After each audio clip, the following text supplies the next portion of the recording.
وعن أبي هريرة رضي الله تعالى عنه قال قال رجل من أحق بحسن صحابتي قال أمك قال ثم من قال أمك قال ثم من قال أمك قال ثم من قال أبوك الله أكبر ولن أبو هريرة رضي الله تعالى عنه থেকে বর্ণিত একজন লোক এসে পয়গম্বরকে প্রশ্ন করলো, পয়গম্বর আপনার কাছে প্রশ্ন করতে চাই, ওই পিতা মাতার মধ্যে সবচেয়ে কে বেশি হকদার জানতে চাই।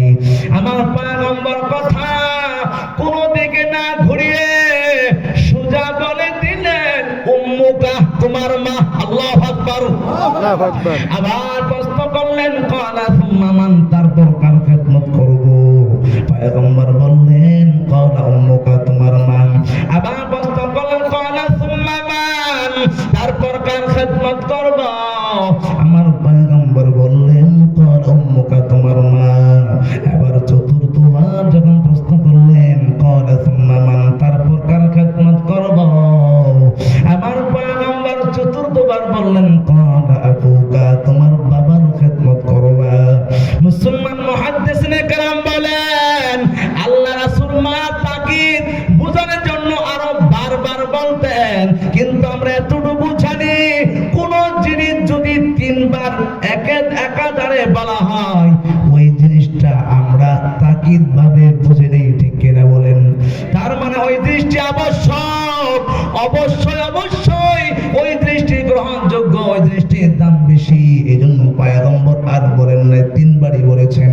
সুতরাং যুবক, যেখানে পয়গম্বর ওই মা দাম বাড়িয়ে দিয়েছেন, আর সেই মাকে তুমি কষ্ট দাও, কপালে ভালো করে লেখা নাও, ওই মাকে তুমি যদি কষ্ট দাও তোমার কপালে জান্নাত জুটবে না, ঠিক কিনা বলেন?